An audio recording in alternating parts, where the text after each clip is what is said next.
Hello friends, welcome back to my channel Vikas tech for you. दोस्तों आज मैं बात करूंगा बीएचपीसीएल, यूपीपीसीएल मतलब जितने भी सारे टेक्नीशियन एग्ज़ाम है, चाहे वो जेई हो या आईटीआई का एग्ज़ाम हो, इससे रिलेटेड जो भी दोस्तों कंपटीशन का एग्ज़ाम है दोस्तों, यहाँ से बहुत बार जो है रिपीटेड क्वेश्चन है जो कि पूछा गया प्रीवियस ईयर क्वेश्चन है।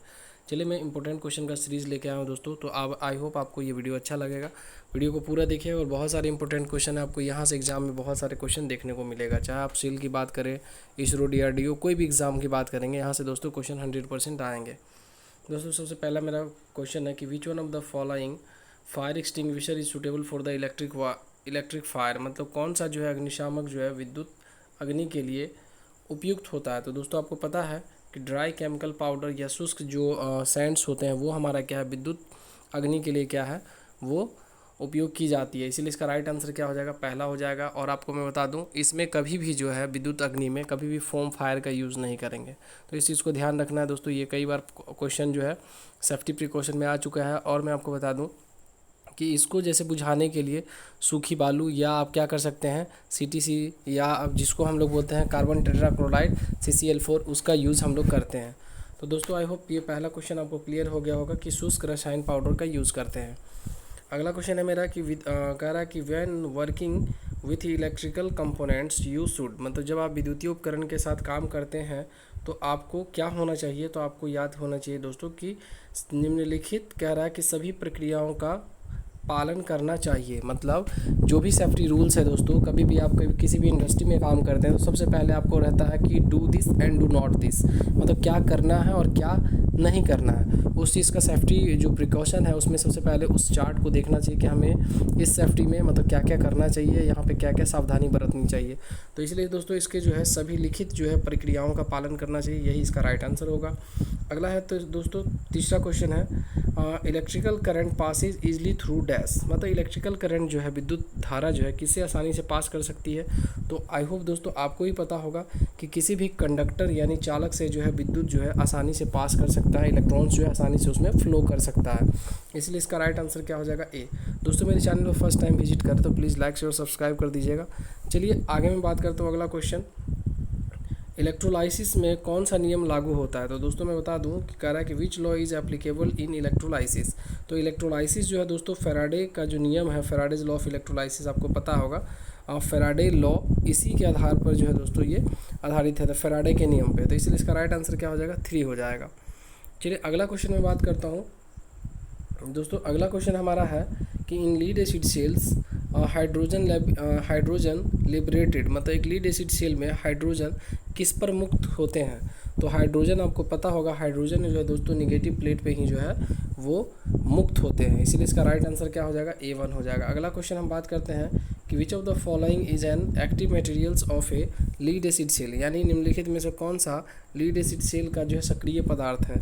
तो दोस्तों लीड एसिड सेल का जो सक्रिय पदार्थ होता है वो लीड परऑक्साइड होता है, ठीक है। तो इस चीज़ को ध्यान रखिएगा। लीड परऑक्साइड यानी दोस्तों PbO2 ही उसको हम कहते हैं, लीड परऑक्साइड। इसी को ध्यान रखिएगा कि लीड परऑक्साइड कहते हैं दोस्तों। अगला क्वेश्चन है दोस्तों हमारा SWG, यानी SWG का दोस्तों ये कई बार क्वेश्चन पूछा गया है कि SWG का फुल फॉर्म क्या होता है। खासकर ITI टेक्नीशियन में बहुत जगह ऐसा जो दोस्तों SWG का, तो दोस्तों पता है SWG जो होता है हमारा, SWG का मतलब होता है स्टैंडर्ड वायर गेज। पूछ लेता है कभी SWG में G क्या है, तो गेज हो गया। SWG में W क्या है, तो स्टैंडर्ड वायर हो गया। W से क्या हो जाएगा, वायर, और S फॉर स्टैंडर्ड। तो दोस्तों ये कई बार जो है दोस्तों आपके जो एग्ज़ाम है या अगर आप जो एनुअल एग्जामिनेशन कह लीजिए उसमें भी दोस्तों ये कई बार पूछा गया, और कम्पिटिटिव एग्जाम में तो ये काफ़ी बार पूछा गया दोस्तों। तो इसलिए इसका राइट आंसर क्या हो जाएगा दोस्तों, A1 इज़ राइट आंसर, जो कि है स्टैंडर्ड वायर गेज इसको कहते हैं। अगला क्वेश्चन है दोस्तों how can earthing resistance be reduce, मतलब कैसे जो है अर्थिंग प्रतिरोध को कैसे कम किया जा सकता है। तो दोस्तों इसको पोरिंग वाटर, आपको पता है कि पानी डालकर जो है इसको प्रतिरोध को क्या कर सकते हैं, कम कर सकते हैं दोस्तों। जैसे प्रतिरोध कम होता है कहीं भी अगर जैसे आपको पता है कि V=IR होता है, और इसका जो हमारा है कभी भी जितना रेजिस्टेंस माने कि जितना लो रहेगा उतना हाई करंट उससे फ्लो होगा, क्योंकि उसका अपोजिट इसका जो है इसमें गुण रहता है। तो अगला मैं बात करता हूं दोस्तों, और इसमें जैसे जैसे आपको पता होगा कि अर्थिंग वगैरह के लिए जो दोस्तों जैसे वहाँ पे चारकोल वगैरह डालते, कोयला, नमक वगैरह डालते, ताकि उसका जो है कंडक्टिविटी और इससे क्या होगा बहुत बेहतर रहेगा। देखिए डेल्टा संयोजित परिपथ में कह रहा है कि इन डेल्टा कनेक्शन, चलिए अगला मैं क्वेश्चन बात करता हूँ। यहाँ पे जैसे दोस्तों बात करेंगे, अगला क्वेश्चन है यहाँ पे दोस्तों देखिए 10 नंबर क्वेश्चन में है कि in three phase systems when the load are क्या कह रहा है कि balance then the neutral current is. जब हमारा थ्री फेज यानी थ्री फेज सिस्टम में जब लोड पूरी तरह से दोस्तों बैलेंस होता है तो न्यूट्रल करंट क्या होता है, तो जीरो हो जाता है। याद रखिएगा इस बात को कि जब हमारा थ्री फेज सिस्टम में जब लोड क्या रहता है, बैलेंस संतुलित रहता है, तो वो हमारा न्यूट्रल करंट क्या होगा, जीरो हो जाएगा। इसीलिए इसका राइट आंसर क्या हो जाएगा दोस्तों, ए।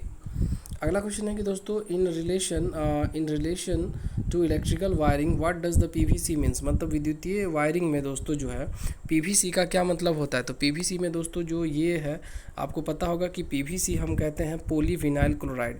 दोस्तों इसी तरह से आता है कि पीवीसी में भी क्या है, तो विनाइल है, पीवीसी में सी क्या है, तो क्लोराइड है। तो इस तरह से दोस्तों पीवीसी का फुल फॉर्म क्या हो जाएगा, पॉलीविनाइल क्लोराइड। चलिए अगला क्वेश्चन में बात करता हूँ, the principle of dynamically induced EMF utilize in, यानी गतिशील रूप से प्रेरित ईएमएफ सिद्धांत किस में उपयोग किया जाता है।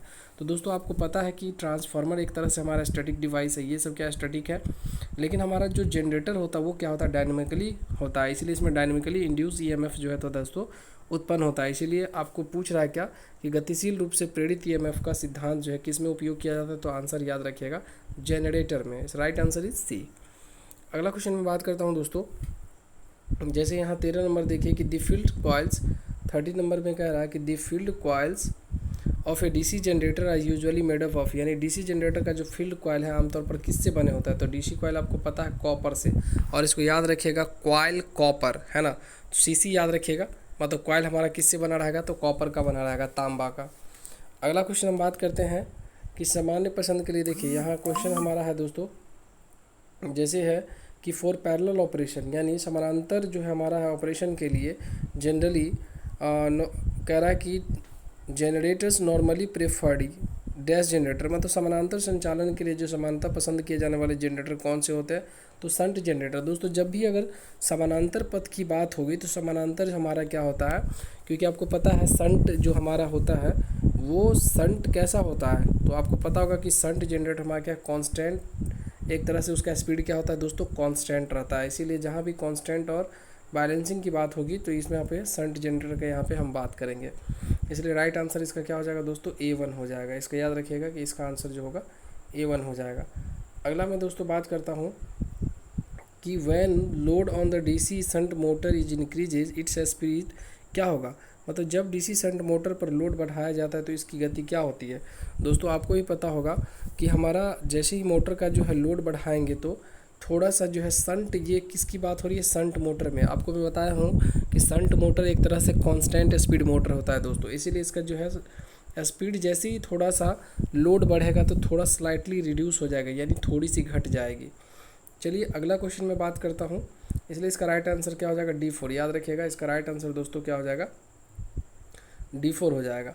अगला मैं क्वेश्चन बात करता हूँ कि इन इलेक्ट्रिकल लोकोमोटिव, दोस्तों ये बहुत ही इंपॉर्टेंट क्वेश्चन है। In electrical locomotive which motor is use, मतलब इलेक्ट्रो लोकोमोटिव में कौन से मोटर का प्रयोग किया जाता है, तो दोस्तों डीसी सीरीज मोटर का उपयोग, जो कि राइट आंसर हमारा क्या है, A1 होगा। डीसी सीरीज मोटर, डीसी श्रेणी मोटर कहते हैं उसको।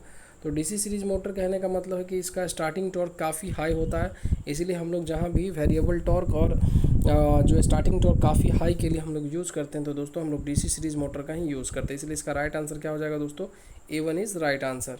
तो यहाँ पे ध्यान रखिएगा इसका सही आंसर क्या हो जाएगा दोस्तों, A1 हो जाएगा। चलिए मैं अगला क्वेश्चन बात करता हूँ, 17 नंबर है कि when the load removed which motor, देखिए which of the following DC motors will run at excessively high speed, यानी जब लोड को हटा दिया जाता है तो निम्न में से कौन सी डीसी मोटर्स अत्यधिक गति पर चलेगी।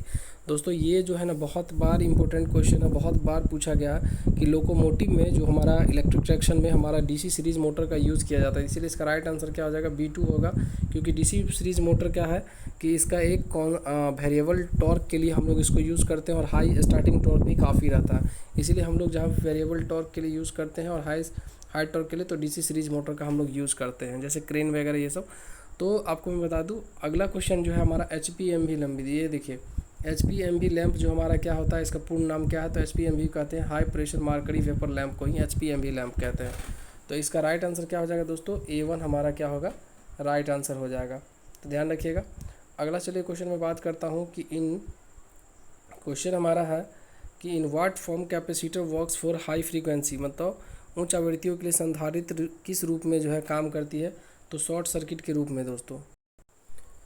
अगला क्वेश्चन में बात करता हूं दोस्तों, which one of the following circuit have the zero power factor. तो याद रखिएगा किस परिपथ का जो शक्ति गुणांक होता है जीरो होता है, तो प्योर इंडक्टिव जो होता है ना दोस्तों, उसका जो है परिपथ का जो है आपको मैं बता दूं जीरो पावर फैक्टर होता है प्योर इंडक्टिव सर्किट का, इसलिए राइट आंसर डी। अगला क्वेश्चन कर रहा है एक ट्रांसफार्मर क्या होता है, तो ट्रांसफार्मर पता है कि स्टैटिक डिवाइस होता है जो कि क्या करता है दोस्तों, वोल्टेज को स्टेप अप या स्टेप डाउन करता है, ठीक है ना। तो इसीलिए इसका राइट आंसर क्या हो जाएगा, डी हो जाएगा।